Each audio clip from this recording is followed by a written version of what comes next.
The wind howled through the narrow pass as Penelope James clutched her woolen coat tighter around her slender frame. Death had never felt so close, or so bitterly cold, as it did in that moment when the mountainside above her began to rumble and shift. Mineral Park, Arizona Territory, 1885. The small mining town of Mineral Park, nestled in the Surbat Mountains, wasn't known for its heavy snowfall, but that winter had been different. Record snowfall blanketed the higher elevations, transforming the rugged terrain into a treacherous winter landscape. For most of the townspeople, the snow was merely an inconvenience. For Penelope James, it became a tool for attempted murder. Penelope had moved to Mineral Park just 18 months earlier, following her marriage to Thomas James, the ambitious son of a silver mine owner. Their courtship had been brief but passionate, at least on her part. She'd believed she was marrying for love, but as the months passed, she realized Thomas had married her for her father's connections to Eastern investors. The discovery might have been bearable if not for what followed. Thomas's growing obsession with wealth, his late nights, and then his sudden death, a mining accident, they said. A cave-in that claimed his life instantly, leaving 24-year-old Penelope a widow in a town where she knew few people and trusted even fewer, including her brother-in-law, Victor James. "We should head back," Penelope said, eyeing the heavy, laden branches above them as they made their way along the high mountain trail. "The snow looks unstable." Victor trudged ahead of her, his broad shoulders tense beneath his thick coat. "Just a bit further. I want to show you where Thomas and I used to hunt as boys. It's what he would have wanted for you to know this place." Penelope doubted that. In the 6 weeks since Thomas's death, Victor had shown more interest in her affairs than her husband ever had. She'd caught him searching through Thomas's papers, questioning her about bank notes and mining shares. There was something predatory in his attention that made her skin crawl. But she'd agreed to this excursion partly out of respect for her late husband's memory, and partly because Victor had suggested that there were things about Thomas's death she should know, things he could only tell her in private. So here she was, following her brother-in-law up a remote mountain trail in February, the snow piled high around them, her instincts screaming that something wasn't right. "Victor, please," she called, her breath forming clouds in the frigid air. "The weather's turning. We need to start back." He paused and turned to face her, his expression unreadable beneath his wide-brimmed hat. For a moment she thought he might listen, but then his eyes shifted to something above and behind her. A cold smile, completely devoid of warmth, spread across his face. "You know, Penelope, my brother never did have good taste in business partners, in investments, or in wives." The contempt in his voice made her take a step back. "What are you talking about?" she demanded, suddenly aware of how isolated they were. "Thomas was going to sign over his shares to you," Victor spat. "Half of what should have been mine, father's legacy, our family's legacy, and he was going to give it to an outsider." "I don't want your family's mines," Penelope said, her voice steady despite her racing heart. Victor laughed, a harsh sound that echoed against the rock face. "That's what makes it worse. You don't even value what he was giving away, but it doesn't matter now. Thomas is gone, and soon so will you be. A tragic accident." The grieving widow, overcome with sadness, ventured too far into the mountains alone. "Alone? But Penelope stopped as understanding dawned. "You're not planning on going back with me." "Very perceptive," Victor said, taking another step back. "I'm not going back with you because you're not going back at all." Before she could react, Victor raised his rifle and fired a single shot into the air. The report cracked through the stillness like a whip, and for a second, nothing happened. Then came the rumble. It began as a distant thunder, but quickly grew to a roar as the snow on the slopes above them shifted. Penelope looked up in horror as the entire face of the mountain seemed to detach itself, a white wave cascading down toward her. "No one will ever find your body until spring thaw," Victor called over the growing roar, already retreating around a bend in the trail. "If they find it at all." Penelope turned to run, but the snow was deep, and her long skirts hampered her movements. She managed only a few desperate steps before the avalanche overtook her, a freezing blast of white that swept her off her feet and tumbled her like a rag doll. Snow filled her mouth, her nose, her eyes. She clawed desperately, trying to swim to the surface of the churning white mass, but the force of it was too powerful. Darkness crept in at the edges of her vision as her lungs screamed for air. Her last conscious thought was of her parents back east, who would never know what had become of their daughter.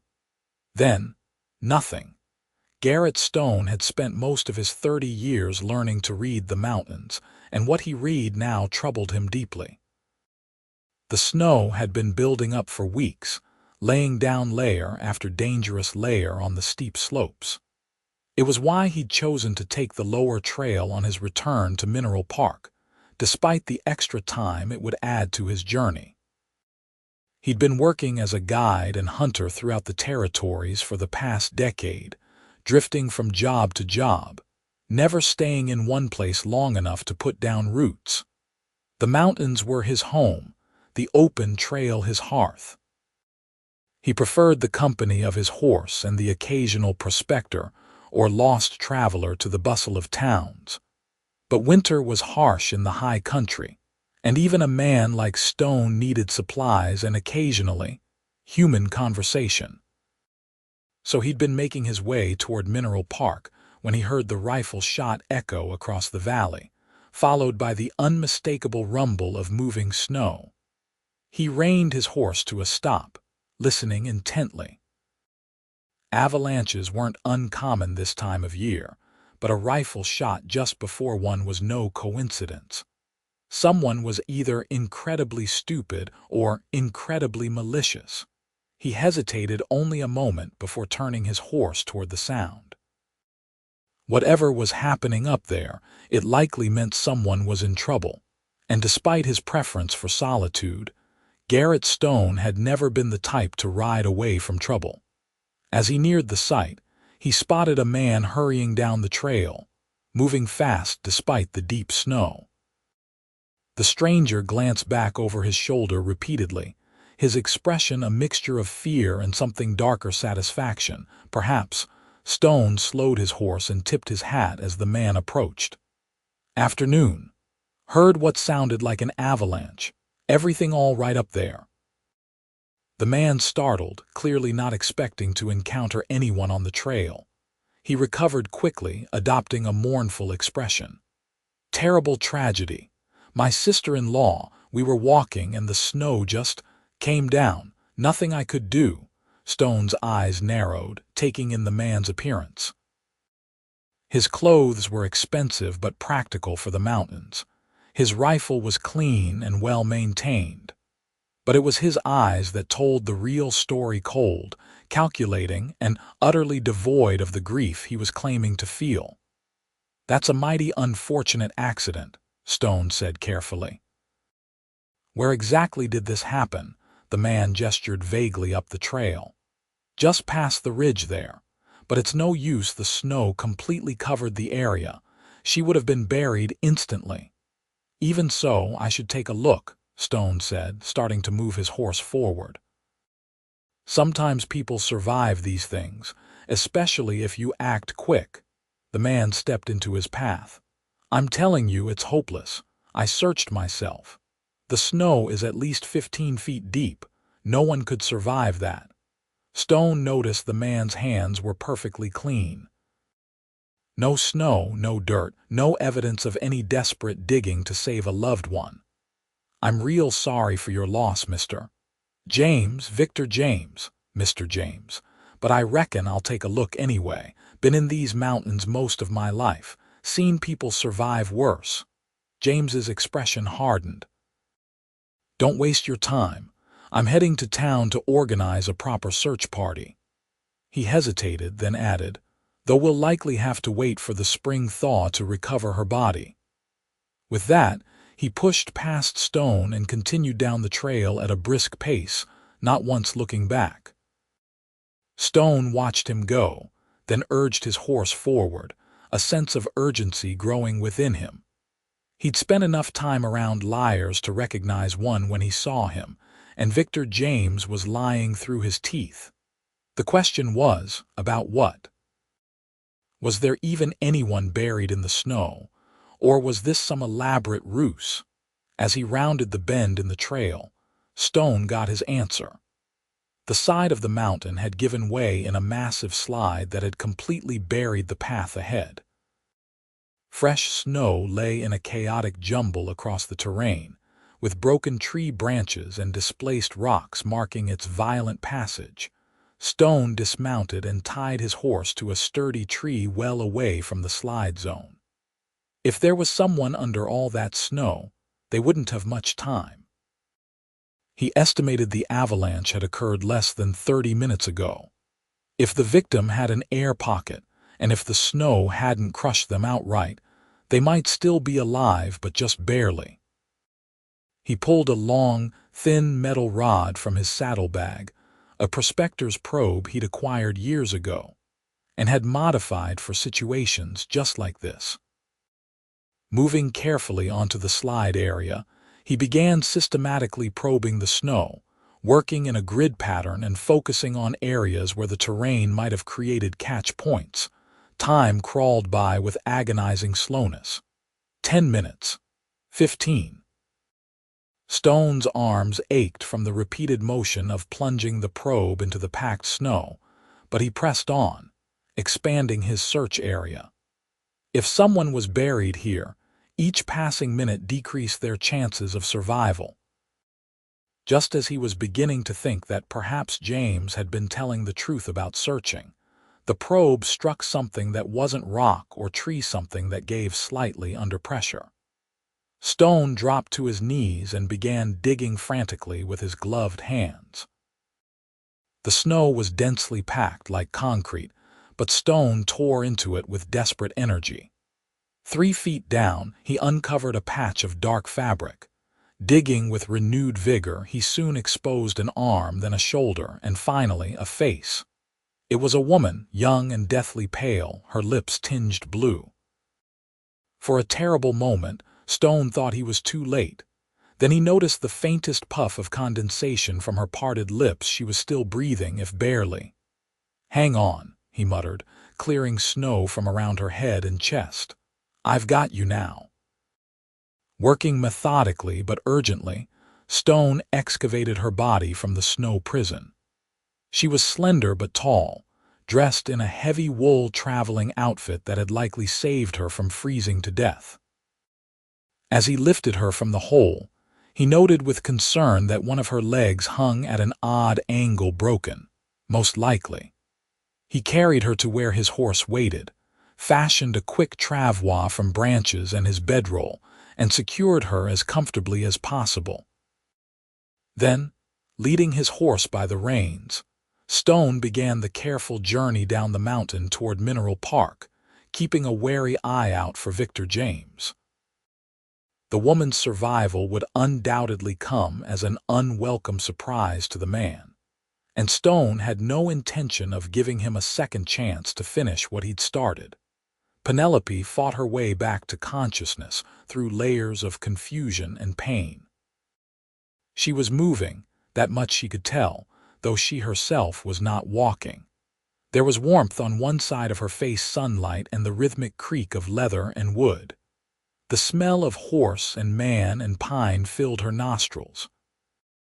She forced her eyes open and found herself staring up at a sky framed by ponderosa pines.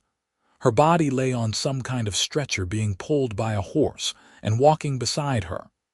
"You're awake," the man said, his voice deep and steady. "That's good." Was starting to worry. Penelope tried to speak, but her throat was painfully dry. She managed only a weak cough. The stranger stopped, untied a canteen from his belt and knelt beside her. He was tall and broad-shouldered, with the lean, weathered look of someone who spent most of his life outdoors. His face was all angles and planes beneath a growth of dark beard, his eyes a startling shade of blue against sun-bronzed skin. "Small sips," he advised, gently lifting her head to help her drink.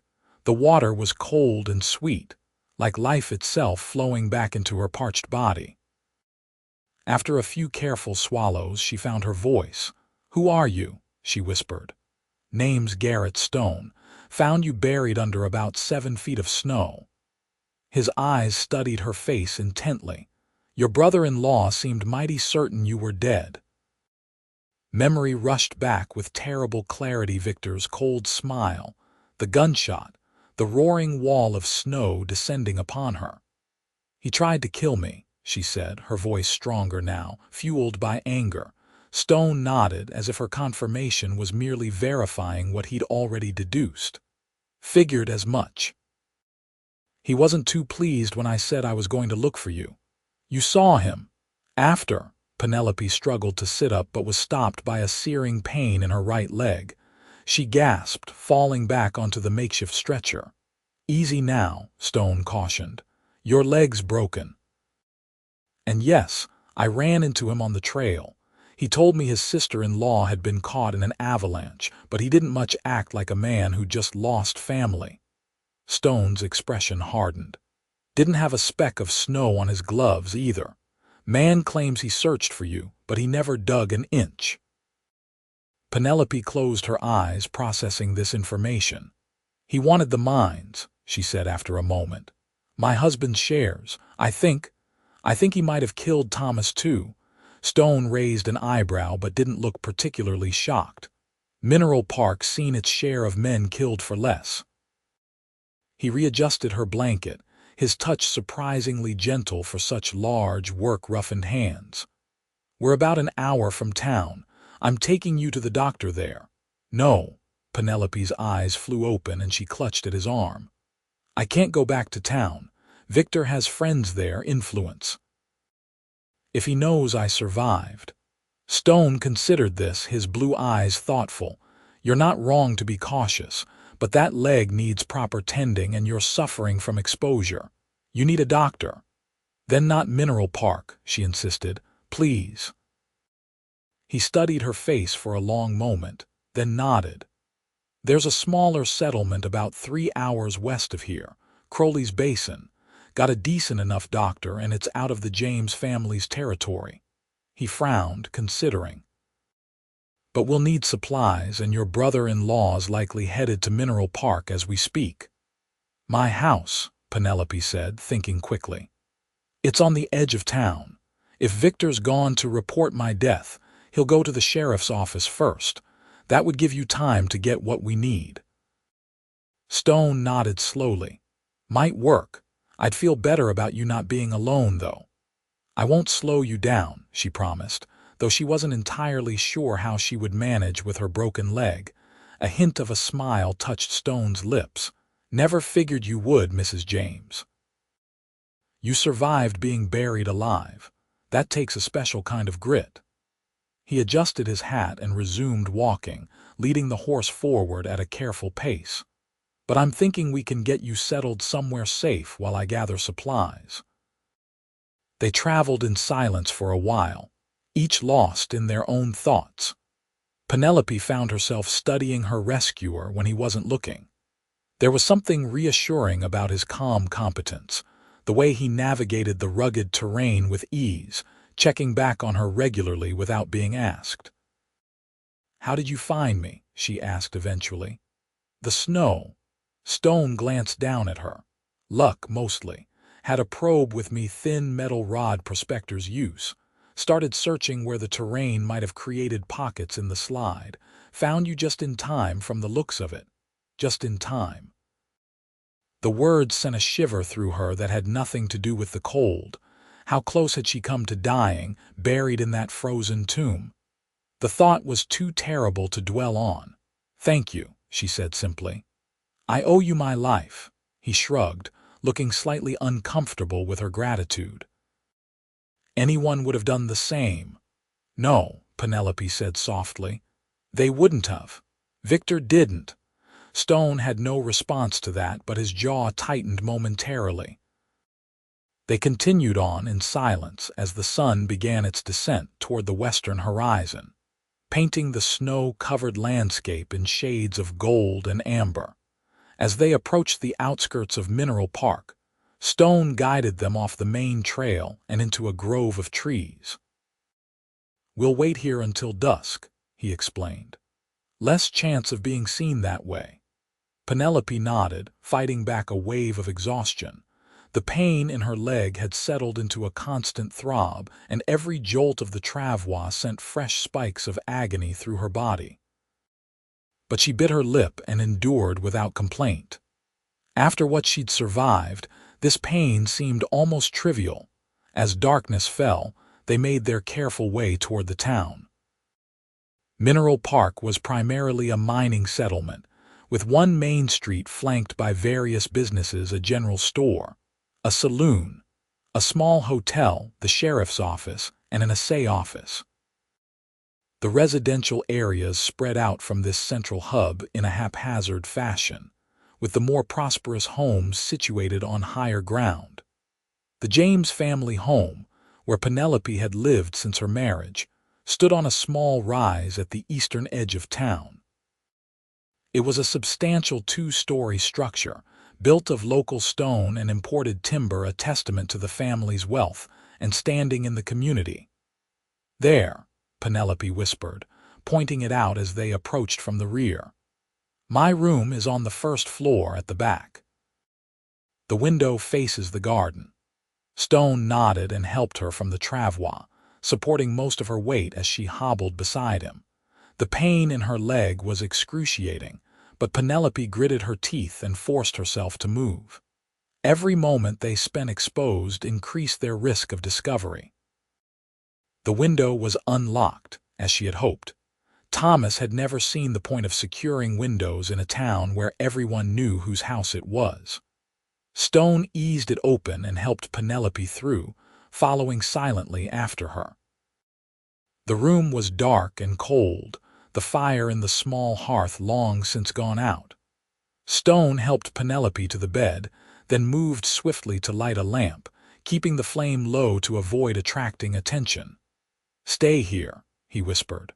"I'll check if the house is empty, then gather what we need." Penelope nodded, sinking gratefully onto the familiar softness of her bed.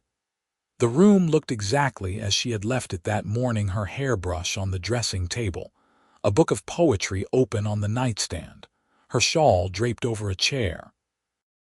It seemed impossible that only hours earlier she had been preparing for a simple walk with her brother-in-law, unaware that he was planning her murder.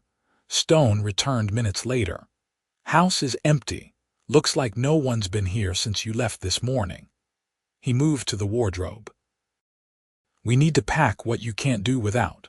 Clothes, personal items, anything valuable that's small enough to carry."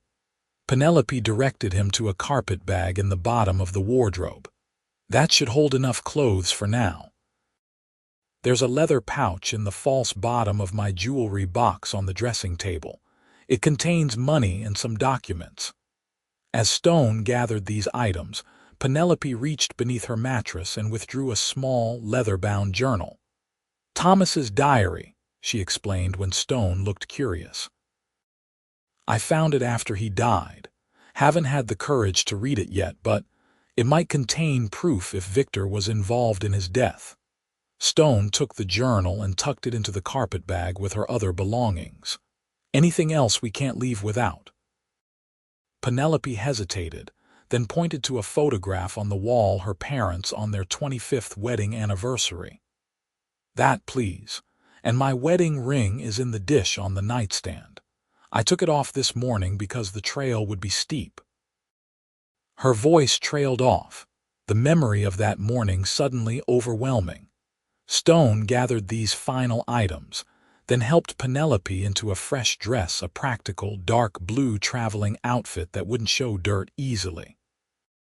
He turned his back as she changed, his ears reddening slightly but helped her with the button she couldn't reach, his fingers surprisingly deft. "One last thing," Penelope said, pointing to a small desk in the corner. "In the drawer there's a pistol. Thomas insisted I learn to use it when we moved here." Stone retrieved the weapon, a compact Remington Derringer, checked that it was loaded, and handed it to her. "You know how to use this?" he asked, his expression serious. "Yes," she confirmed, tucking it into her pocket. "I'm a good shot at close range. My father believed women should be able to defend themselves." "Smart man," Stone commented, then helped her to her feet. "Now we need to get you out of town. Can you manage a short ride? It would be faster than the tramway." Penelope nodded, though she wasn't entirely confident. "I'll manage." They made their way carefully through the house to the kitchen at the rear. Stone fashioned a crude splint for her leg using pieces of kindling from the wood box and strips torn from a kitchen towel. It wasn't ideal, but it provided some stability and eased the pain slightly. "Wait here," Stone whispered, easing open the back door. "I'll bring the horse around." While he was gone, Penelope scribbled a quick note, leaving it on the kitchen table. "What's that?" Stone asked when he returned. "A message for my housekeeper," Penelope explained. "She comes in the mornings. I told her I've gone to visit a sick friend and not to expect me for several days. It might buy us some time before Victor realizes I'm not actually dead." Stone nodded approvingly. "Good thinking." He helped her outside and onto his horse, then swung up behind her, one arm securely around her waist to keep her steady. "Hold tight. We're going to skirt around the edge of town to avoid being seen." The journey was painful for Penelope, each step of the horse sending jolts of agony through her broken leg, but she endured without complaint. They moved slowly through the darkness, avoiding the main streets and keeping to the shadows. Twice they had to stop and wait as late-night revelers passed nearby, but eventually they cleared the town limits and headed west along a rarely used trail.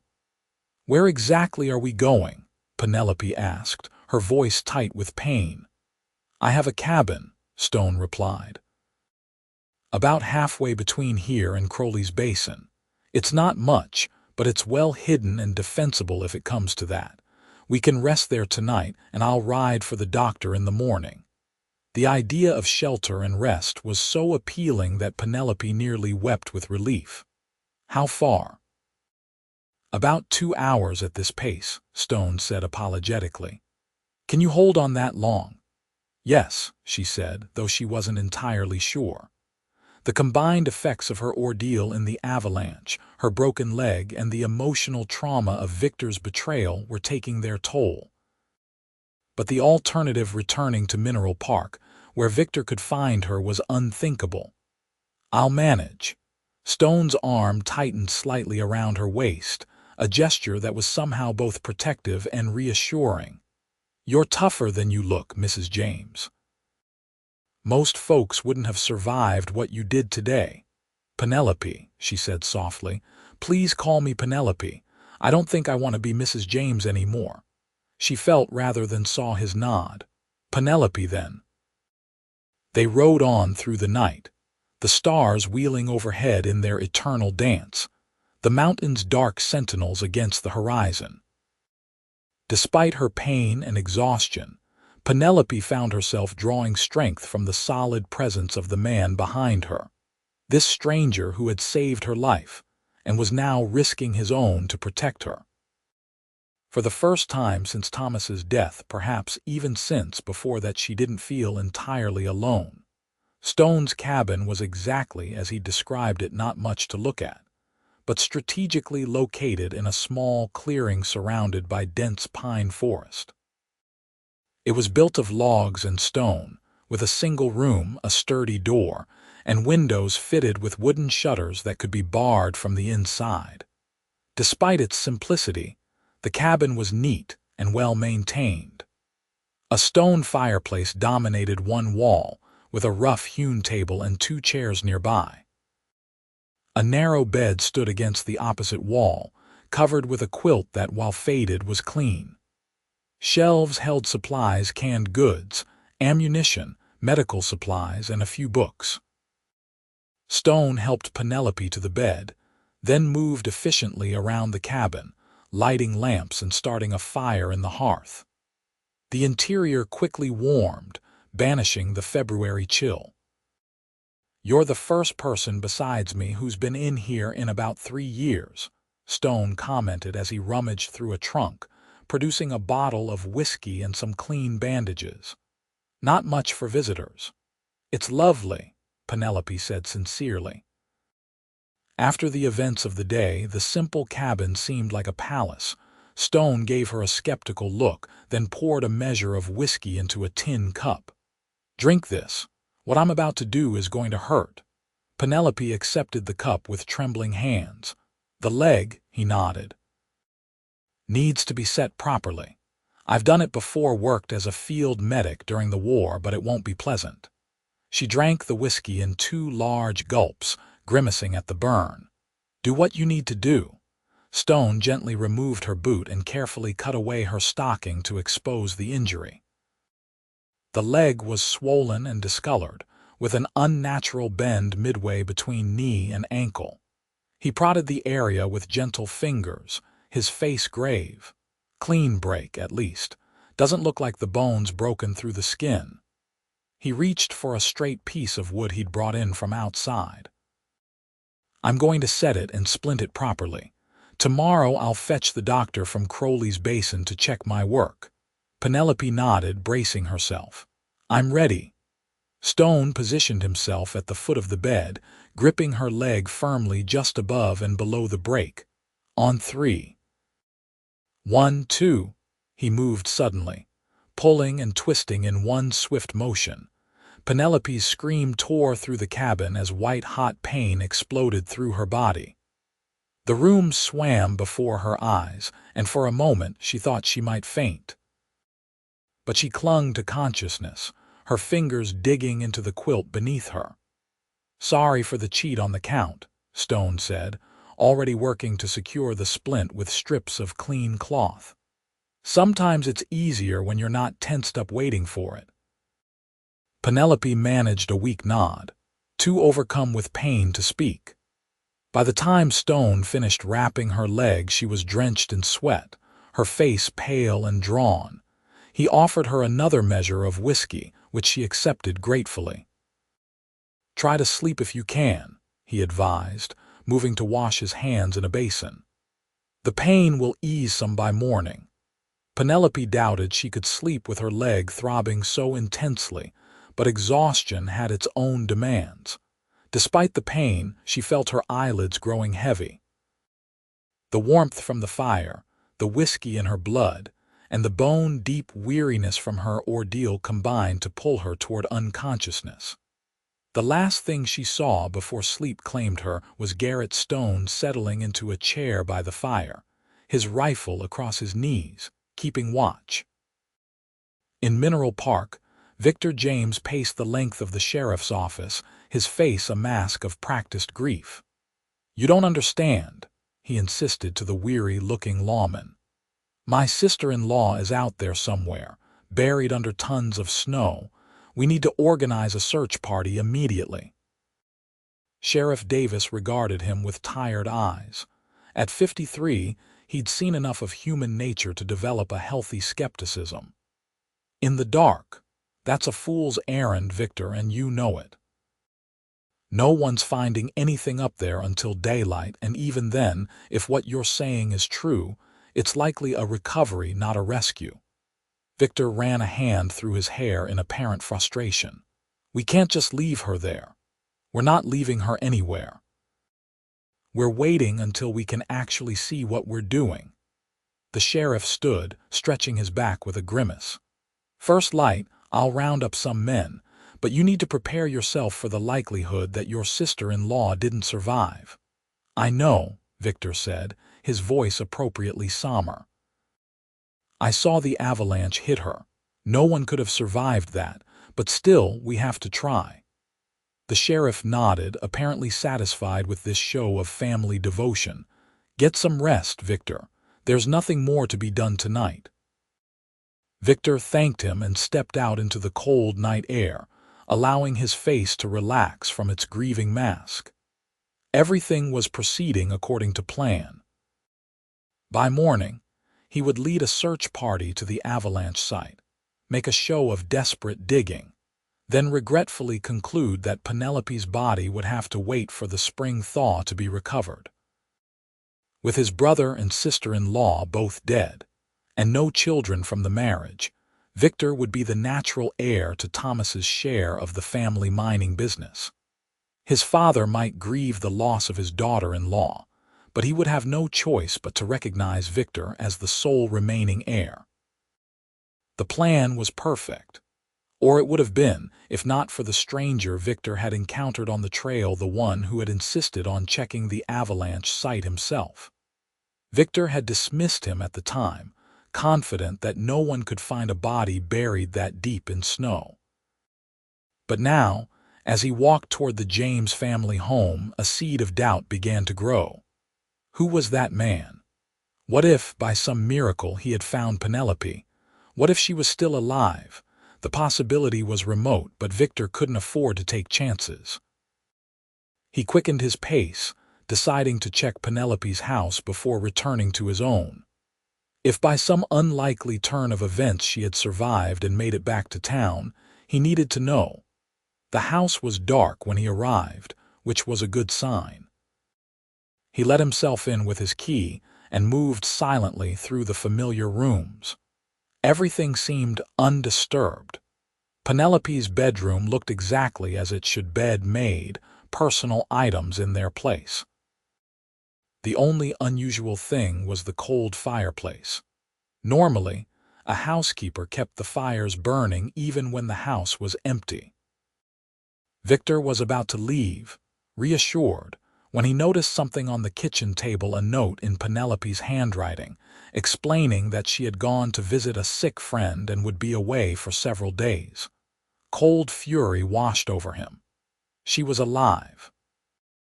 And not only alive, but aware of his attempt on her life and smart enough to leave a false trail.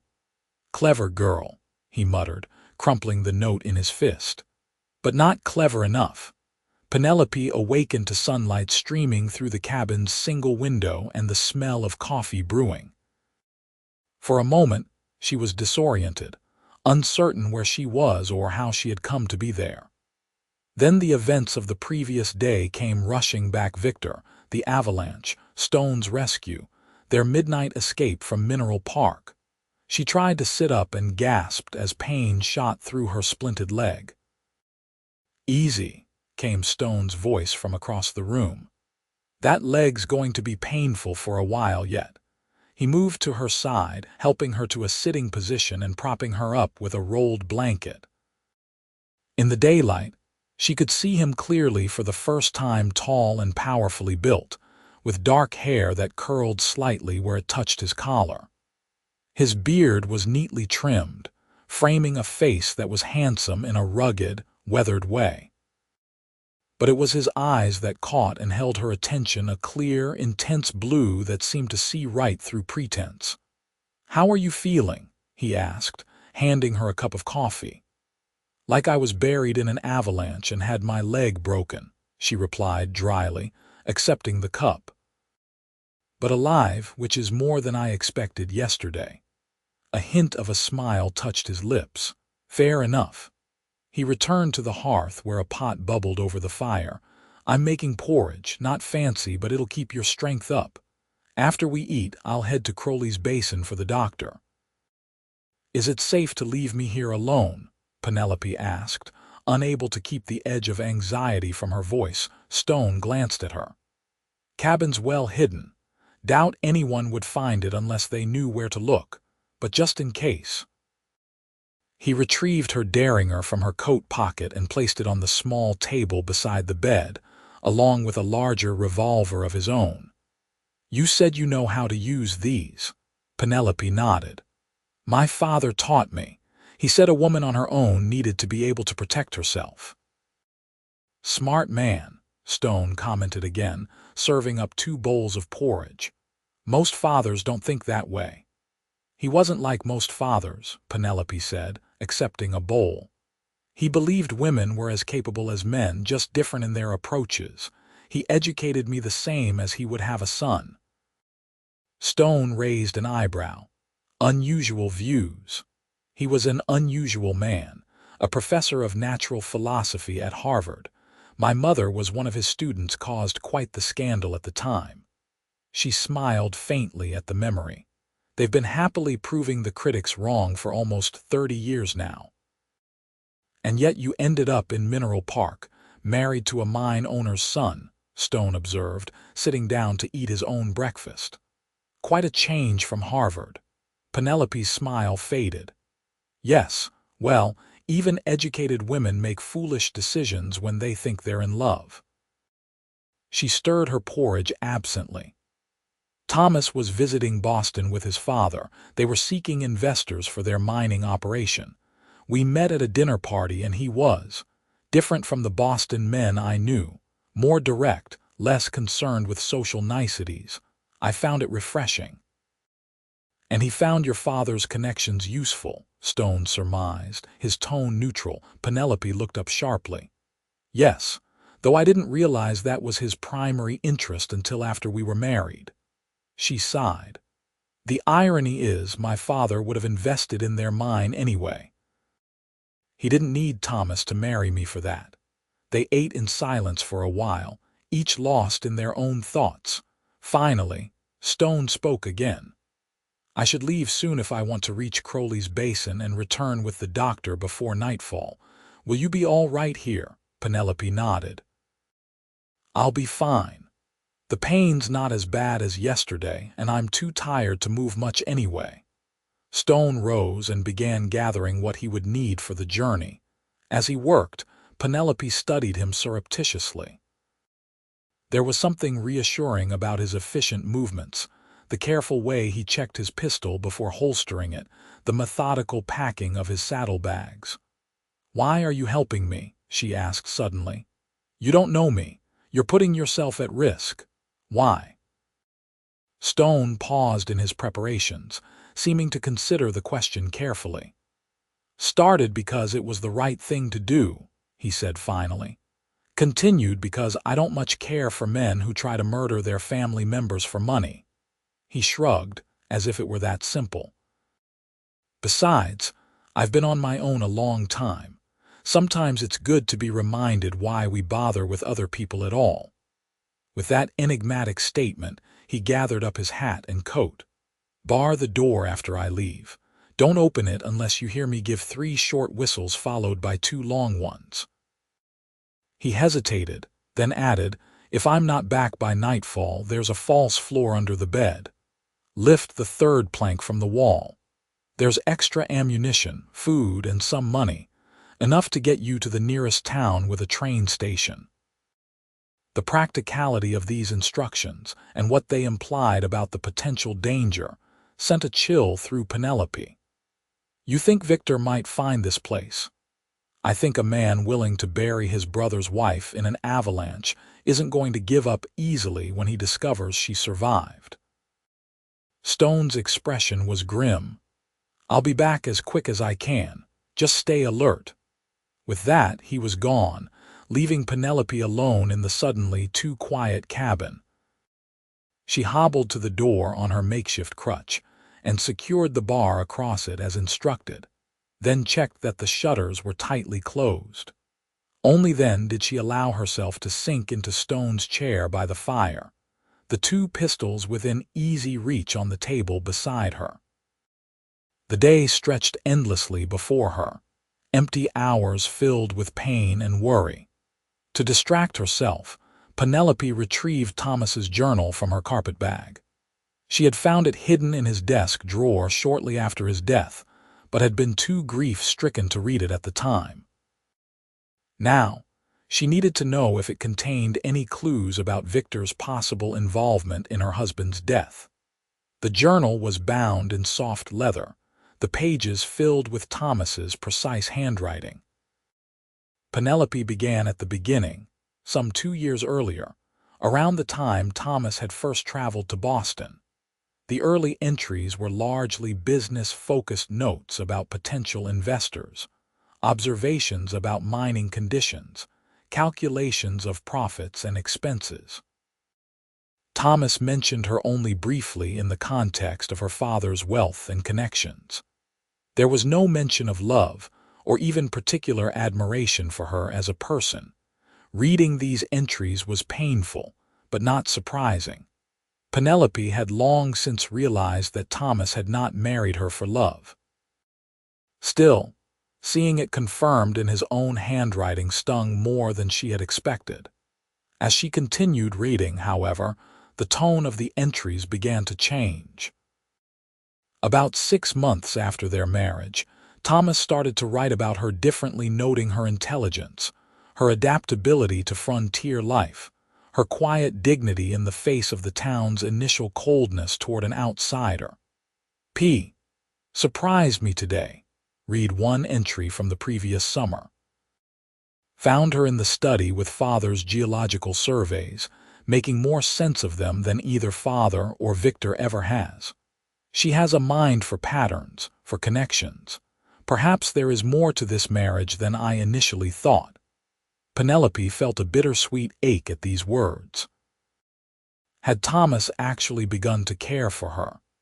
Had there been a chance for real affection between them, cut short by his death? She read on, and the entries grew increasingly troubled. Thomas wrote of disagreements with Victor over the management of the mine, of his brother's gambling debts and dangerous associations. Most disturbing were the references to threats veiled at first, then more explicit. V. said today that accidents happen in mines all the time. The way he said it, watching me across the table, I cannot shake the feeling it was meant as more than an observation. The final entry was dated just 3 days before Thomas's death. I've changed my will. P will inherit my shares in the mine. Father doesn't know yet. He still believes everything will go to V if something happens to me. But I no longer trust my brother, the man he has become. It is as if I no longer know him. P may not love me. I gave her little reason to, but she is fair and intelligent. She will manage the shares wisely, perhaps in partnership with father. I only hope I have not waited too long to make these changes. Penelope closed the journal, her hands trembling. Thomas had known. He had suspected Victor might try to harm him, and he had changed his will to prevent his brother from inheriting. And Victor, somehow learning of this change, had arranged the accident that killed Thomas. It all made terrible sense now. Victor's increased interest in her affairs after Thomas's death, his searching through Thomas's papers, and finally, his attempt to eliminate her as well. With both Thomas and Penelope dead, and no documentation of the changed will, Victor would be the natural heir to Thomas's share of the family business. She was still sitting there, the journal clutched in her hands, when a noise outside the cabin made her freeze. Someone was approaching a horse, moving slowly as if the rider was searching for something. Penelope's heart began to race. Stone had said he would be gone most of the day. It was barely past noon. Too early for him to have reached Crowley's Basin and returned, even if he had ridden hard. Which meant the approaching rider was someone else. Moving as quietly as her injured leg would allow, Penelope retrieved both pistols from the table and positioned herself against the wall beside the window, where she could peek through a small gap in the shutters without being seen. A rider emerged from the trees into the clearing, a man on a chestnut horse. Even at a distance, Penelope recognized him instantly. Victor. Her blood ran cold. How had he found this place? Stone had said the cabin was well hidden, known to few. Yet here was Victor, systematically searching the area, his rifle resting across his saddle. Penelope's mind raced. She could hide and hope he didn't search the cabin. But if he did, she would be trapped inside with nowhere to run. She could try to shoot him when he entered, but if she missed, her advantage would be lost. Or she could try to escape now while he was still outside, using the trees for cover. But with her broken leg, how far would she get? As she debated her options, Victor dismounted and approached the cabin, studying the ground. He was looking for tracks, she realized with growing horror, and he would find them: Stone's boot prints in the soft earth, the marks of his horse, evidence that someone had been here recently. Victor's eyes followed the tracks right to the cabin door. A slow, satisfied smile spread across his face. He tied his horse to a nearby tree and drew his pistol. "Penelope," he called, his voice deceptively pleasant.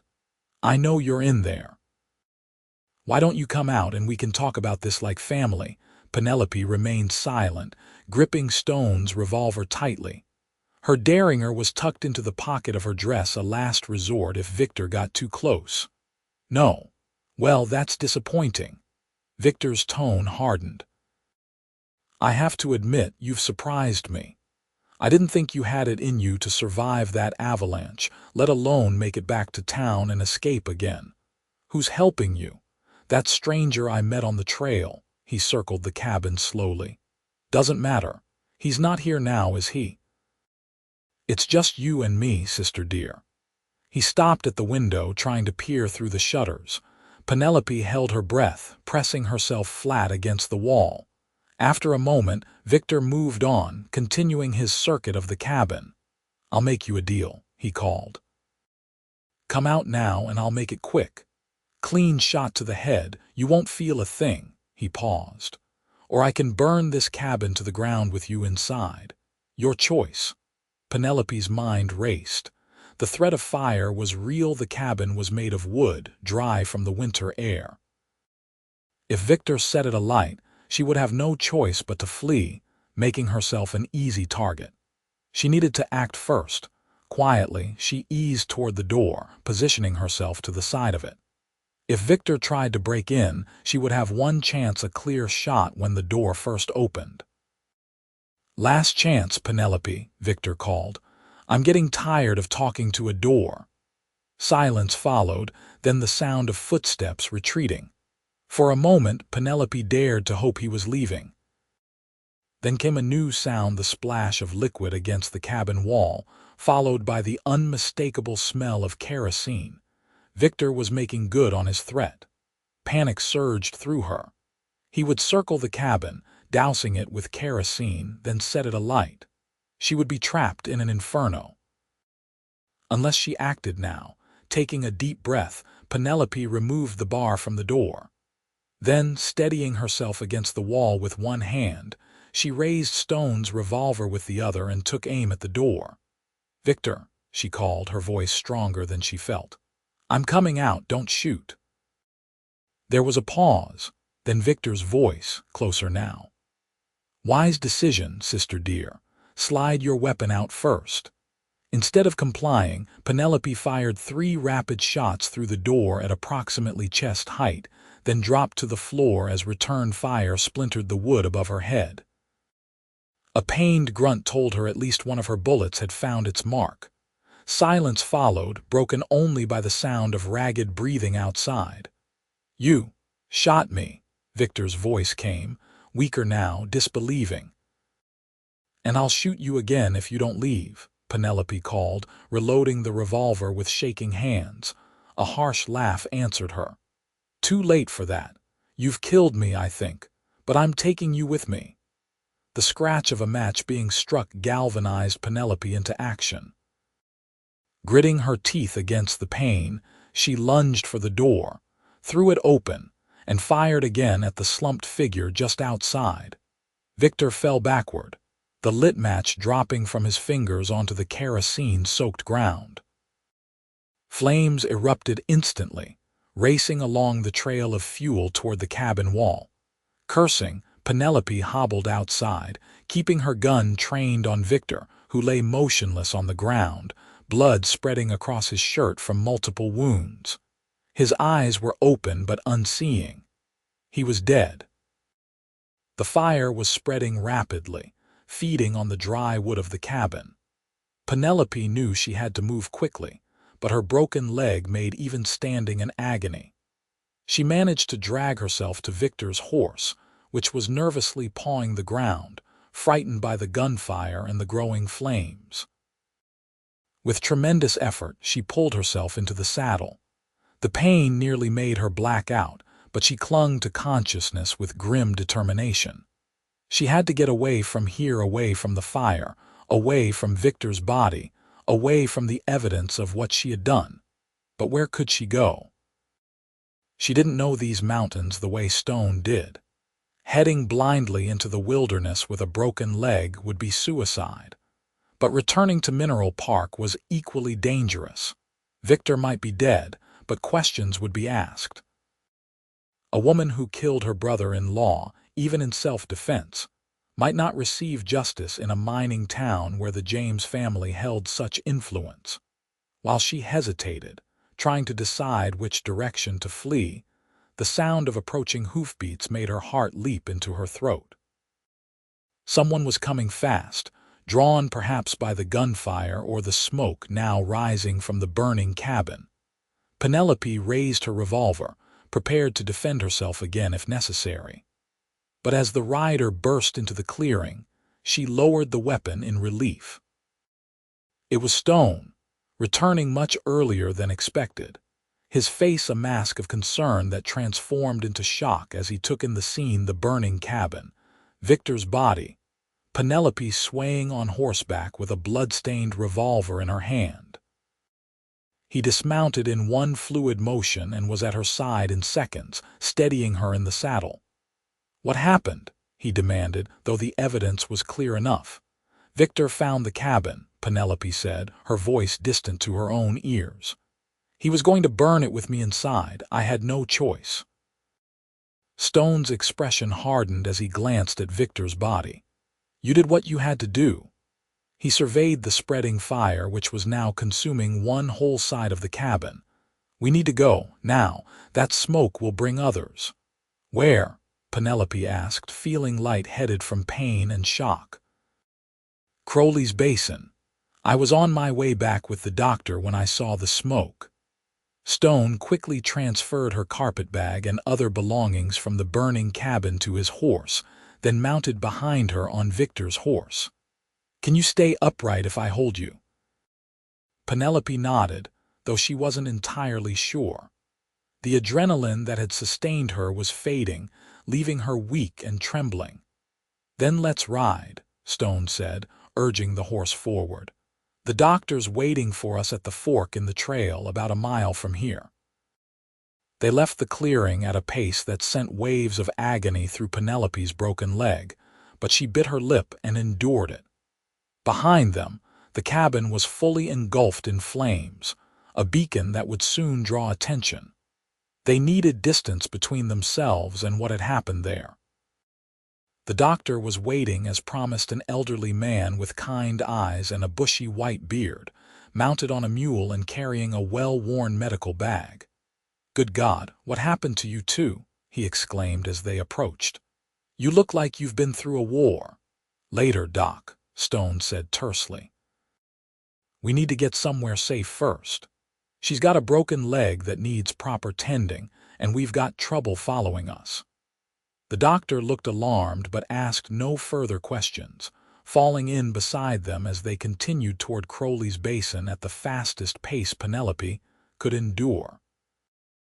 As they rode, Stone explained the situation in terse sentences: Penelope's brother-in-law trying to kill her, first in the Avalanche and then at the cabin, and her shooting him in self-defense.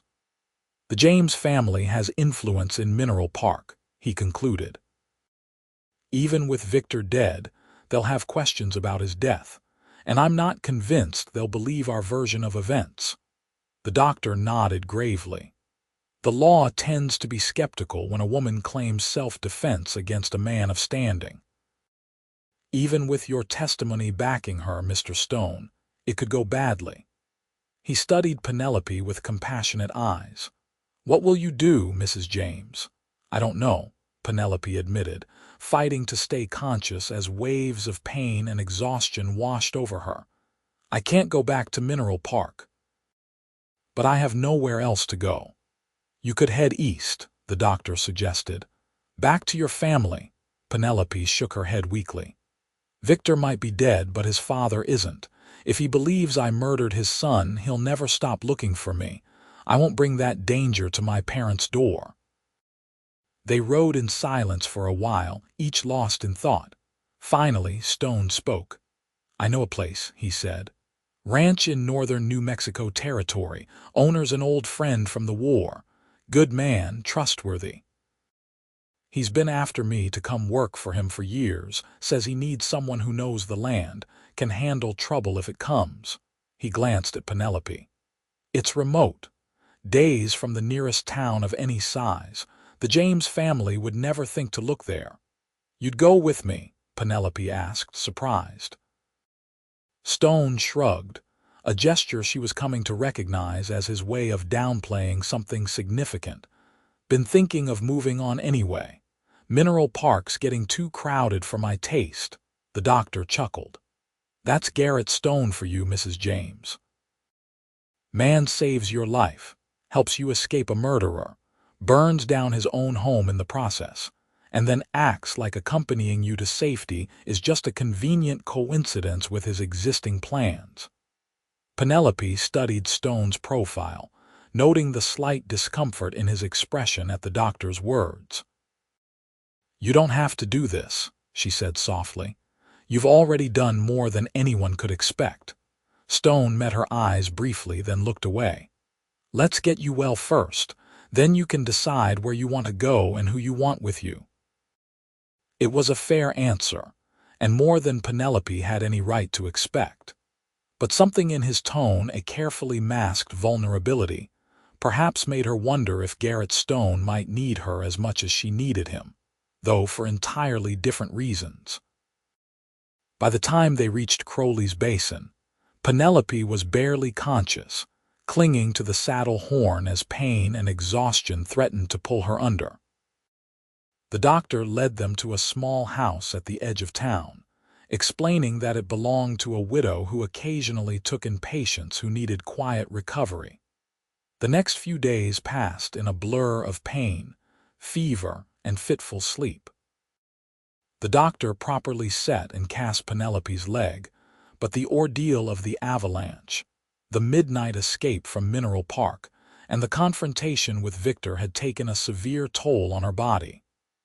Infection set in, bringing with it burning fever and terrible chills. Through it all, Stone remained a constant presence, changing cool compresses on her forehead, helping her take the bitter medicines the doctor prescribed, even reading to her from one of the widow's books when fever made sleep impossible. His deep voice, steady and calm, became an anchor Penelope clung to as she drifted in and out of consciousness. On the fourth day, her fever broke. She awakened to find Stone dozing in a chair beside her bed, his head tilted at an uncomfortable angle, dark circles beneath his eyes suggesting he had kept this vigil for some time. "You're still here," she said softly, her voice raspy from disuse. Stone startled awake, his hand automatically going to his hip where his pistol would normally be. Recognizing her, he relaxed, a rare smile softening his features. "Said I would be, didn't I?" He rose and poured water from a pitcher on the bedside table, helping her to drink. "How do you feel?" "Like I've been trampled by a herd of buffalo," Penelope admitted. "But better than before." Stone nodded, satisfied. "Doc says the fever breaking is a good sign, the infection's retreating. He thinks you'll recover fully, though that leg will take time to heal properly." "And what about?" She hesitated, uncertain how to ask about the aftermath of Victor's death. "Victor," Stone supplied. "News came yesterday. They found his body in the ruins of the cabin. Current theory is that he got drunk, fell asleep smoking, and burned himself alive." He shrugged. "No one's looking too hard for another explanation. Victor wasn't well liked, even in Mineral Park. Relief washed over Penelope, followed immediately by guilt. "I killed a man," she whispered. "You defended yourself against someone who was trying to murder you," Stone corrected firmly. "For the second time, don't waste guilt on Victor James. He made his choices." Penelope wasn't entirely convinced, but she nodded, too tired to argue. "What happens now?" Stone sat on the edge of the bed, his expression serious. "That depends on you. The offer still stands: my friend's ranch in New Mexico. It would be a fresh start, far from anyone who knows you as Penelope James." "And you would come with me?" she asked, watching his face carefully. "If you want me to," he said simply. Did she want him to? Penelope hardly knew this man, and yet he had saved her life multiple times, cared for her through her illness, and was now offering her a path to safety and a new beginning. More than that, she realized with some surprise, she trusted him completely, something she hadn't been able to say about anyone since arriving in Mineral Park. "I do," she said finally. "Want you to come with me, that is, but I need to know why. Why you're willing to uproot your life for a stranger." Stone was quiet for a long moment, his eyes focused on something beyond the small bedroom window. When he finally spoke, his voice was low and thoughtful. "After the war, I couldn't settle anywhere. Too many memories, too much death. So I drifted. Worked as a scout, a hunter, whatever kept me moving and alone." He glanced at her briefly. "It's a lonely way to live, but it felt safer somehow. No attachments meant no losses." He paused, running a hand through his dark hair. "Then I heard that gunshot on the mountain, found you buried in that snow, and suddenly I was involved, responsible, and I realized I'd been half alive all these years." A faint smile touched his lips. "Pulling you out of that avalanche woke something in me I thought was long dead." "What was that?" Penelope asked softly. Stone met her eyes directly for perhaps the first time. "Hope." The simple honesty of the word touched Penelope deeply. This man, who had lived through war and years of solitary wandering, who had built walls around himself as surely as she had built them around her heart after discovering Thomas's betrayal, was offering her not just protection, but companionship. A shared journey toward something neither of them had dared hope for in a long time. "Then we'll go to New Mexico," she decided. "Together." The journey to New Mexico territory was long and arduous, particularly for Penelope with her healing leg. They traveled by stagecoach where possible, resting in small towns along the way when the pain became too much for her to bear.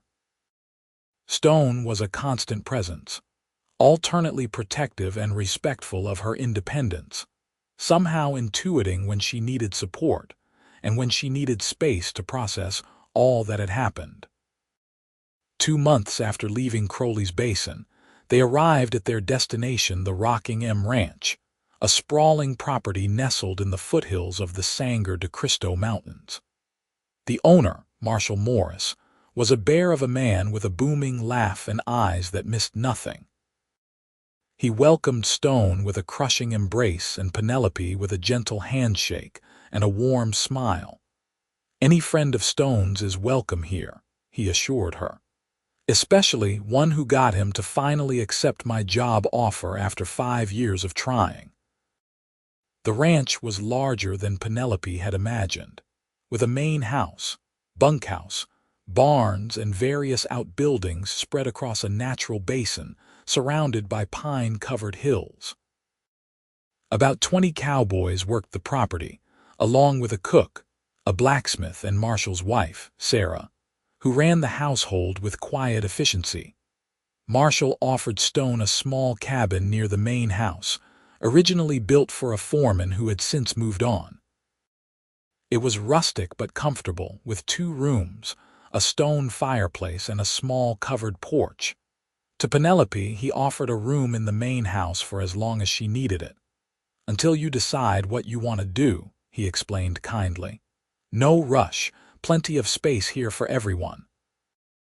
Penelope thanked him for his generosity, but found herself reluctant to be separated from Stone after all they had been through together. Before she could find a way to express this, Stone surprised her. "Actually, Marshall, if it's all the same to you, I think the cabin would suit us both just fine." He glanced at Penelope, a question in his eyes. "If Mrs. James agrees, that is. The formality of Mrs. James stung slightly, a reminder of the life she had left behind, but the implication behind his words sent a warm flutter through her chest. She met his gaze steadily. "I think that would be most practical," she agreed. "And please, call me Penelope. I don't think I'm Mrs. James anymore." Marshall's bushy eyebrows rose slightly, but he nodded without comment. "Cabin it is, then. Sarah will help you get settled." The cabin became their home, a shared space that evolved naturally from awkward politeness to comfortable coexistence. Stone slept on a pallet by the fire the first few nights, insisting Penelope take the bedroom. But as her leg healed and she became more mobile, they established a routine that felt increasingly like partnership. Stone worked with the ranch hands during the day, his experience in the mountains making him valuable for tracking strays and predicting weather patterns that could affect the herd. Penelope, initially at loose ends, soon found ways to make herself useful. She took over the ranch's accounts, discovering a natural aptitude for numbers and organization that impressed Marshall greatly. "Been trying to get Sarah to do these books for years," he confessed one evening when Penelope presented him with neatly balanced ledgers. "But she hates figures." "You've got a real gift for it." As spring turned to summer, Penelope's leg healed completely, leaving only a slight limp as evidence of her ordeal.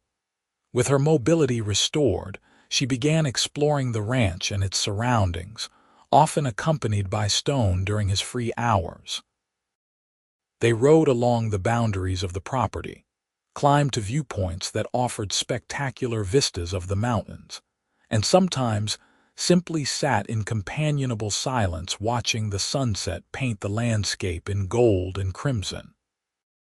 It was during one such evening, as they sat on the cabin's small porch watching the day's last light fade, that Penelope finally found the courage to address what had been growing between them for months. "I never thanked you properly," she said quietly.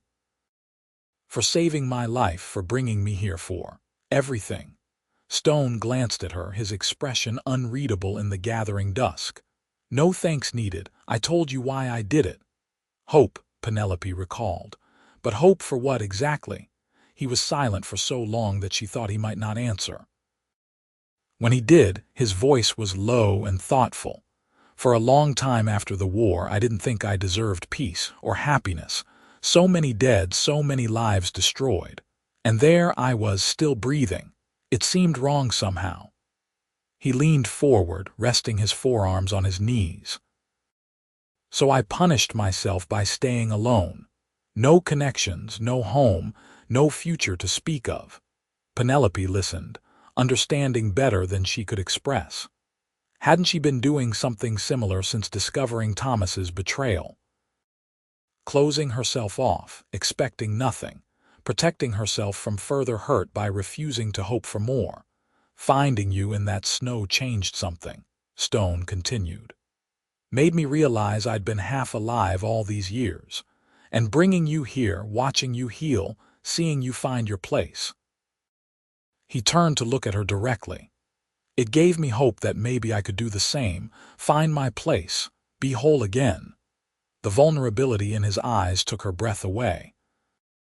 This strong, capable man who had faced down danger without flinching was now laying his heart bare, offering her a glimpse of his deepest fears and hopes. "I think," Penelope said carefully, "that we might be able to help each other with that, being whole again." Something shifted in Stone's expression, a softening, a dawning realization.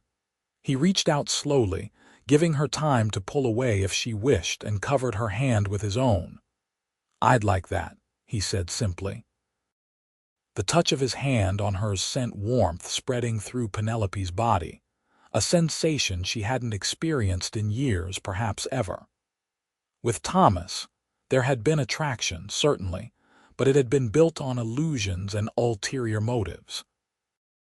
This connection with Stone felt fundamentally different, honest, gradual, rooted in shared experience and mutual respect. They sat like that for a long time, hands joined, watching the stars appear one by one in the darkening sky. No further words were needed.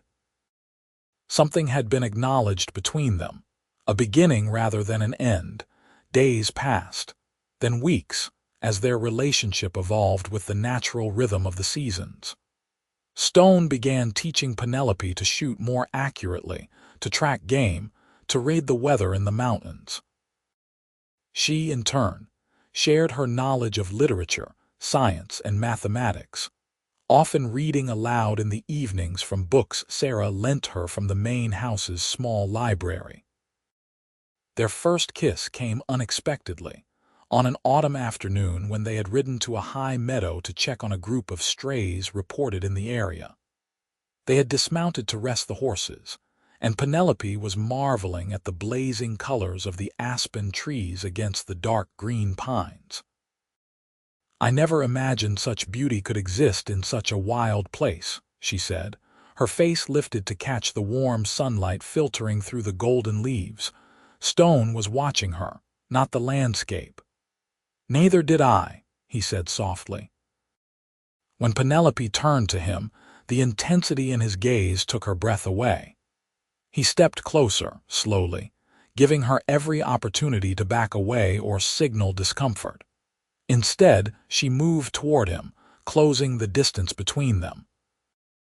The kiss was gentle at first, a tentative exploration, but it quickly deepened as years of loneliness and self-denial gave way to growing passion. When they finally broke apart, both were breathing hard, gazes locked in mutual wonder.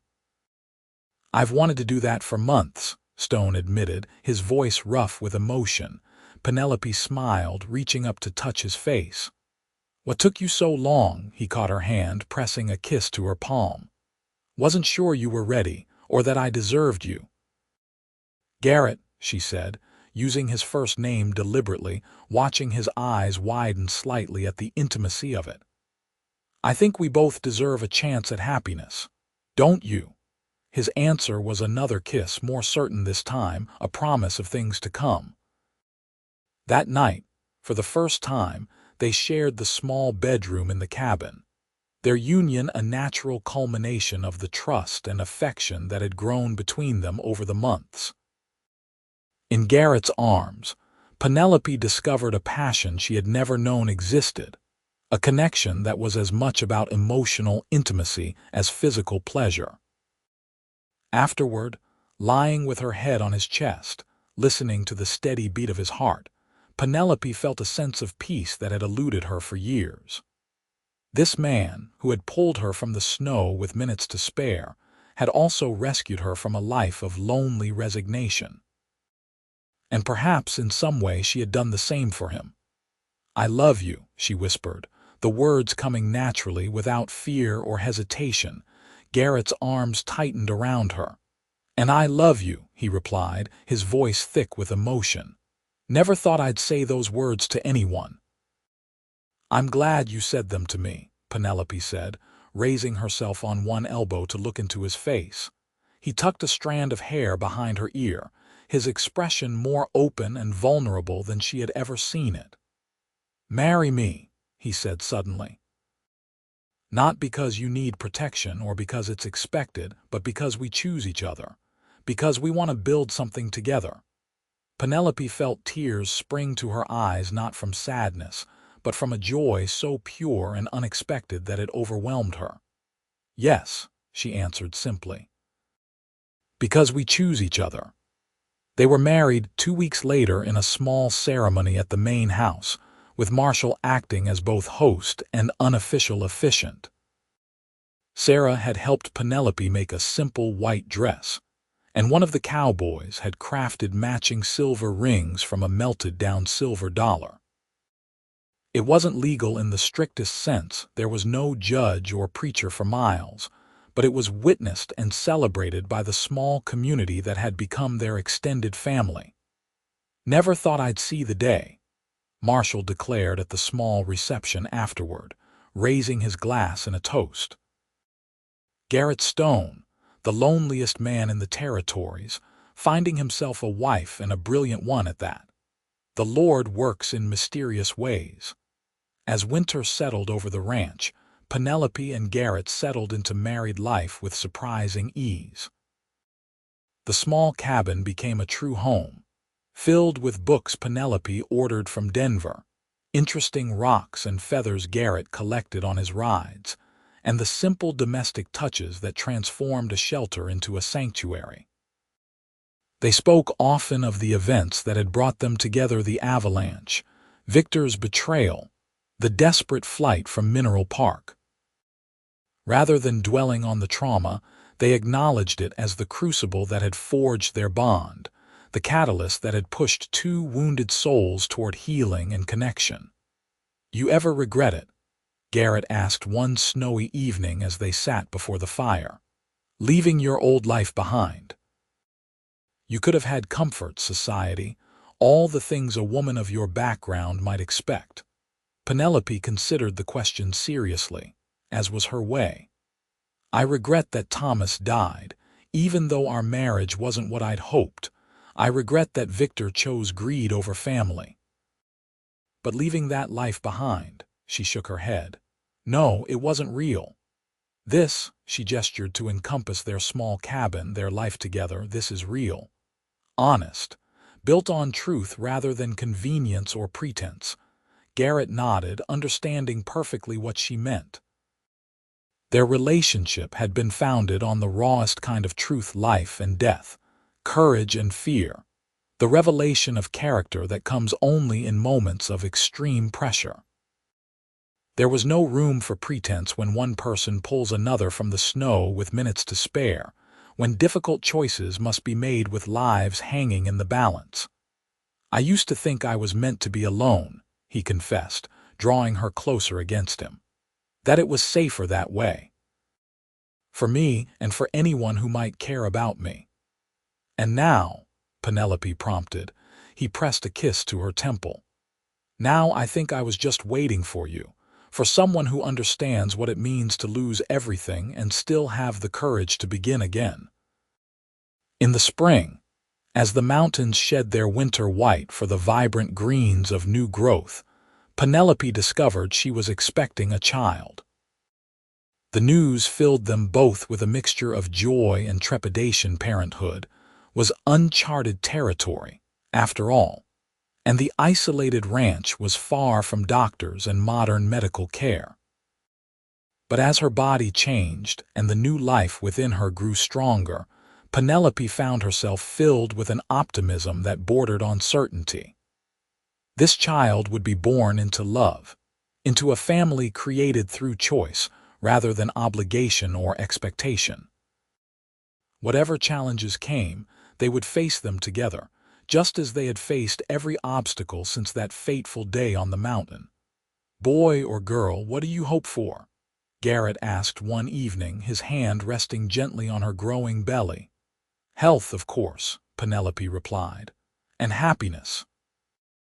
Beyond that," she smiled, covering his hand with her own, "I hope our child has your courage and kindness, and your intelligence and determination," Garrett added. "Lord knows that combination saved both our lives."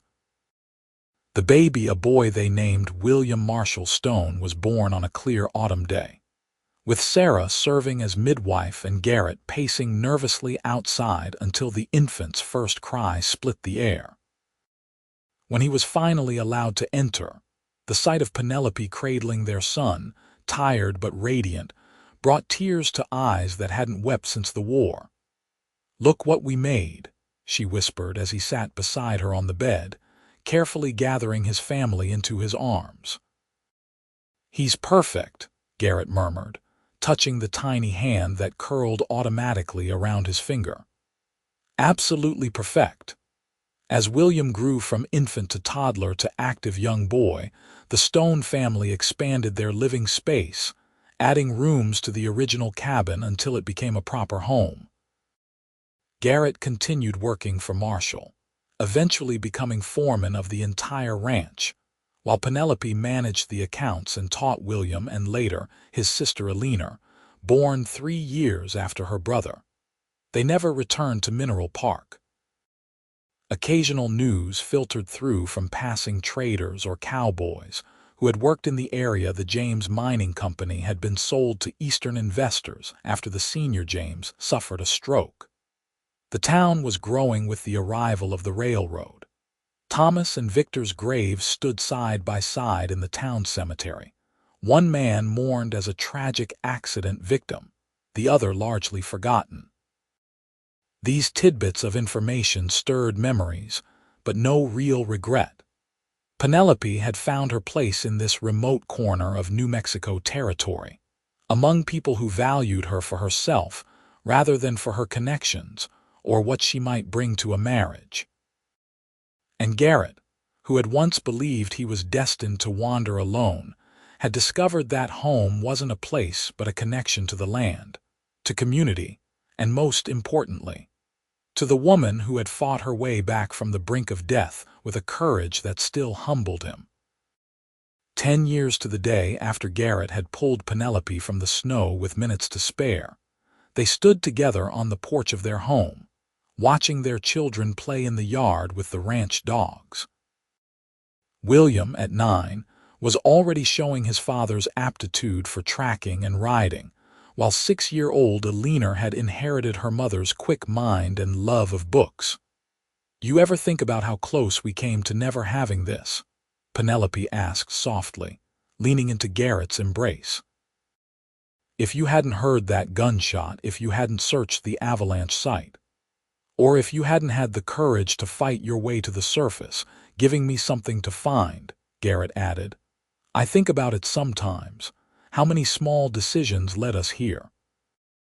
He pressed a kiss to her temple, a familiar gesture of affection that never failed to warm her heart. "But mostly, I think about how lucky I am that they did." Penelope turned in his arms, studying the face that had become as familiar to her as her own, the lines at the corners of his eyes, deeper now but born of laughter rather than hardship. The beard she had asked him never to shave. The blue eyes that still looked at her with the same wonder as they had on that first day in the cabin. "Not luck," she corrected gently. "Choice. We chose to trust each other when everything in our past said we shouldn't. We chose to build something new instead of dwelling on what we'd lost." She smiled, rising on tiptoe to kiss him softly. "And I choose you, Garrett Stone. Every day I choose you." As the sun set behind the mountains, painting the sky in shades of gold and crimson, Garrett held his wife close, watching their children's laughter fill the yard, and knew with absolute certainty that he was exactly where he was meant to be. The lonely mountains that had once been his only companions now stood as silent witnesses to a life rebuilt from the ruins of betrayal and loss, a life defined not by what had been buried in the snow, but by what had been excavated from it. Love, courage, and the enduring hope of new beginnings.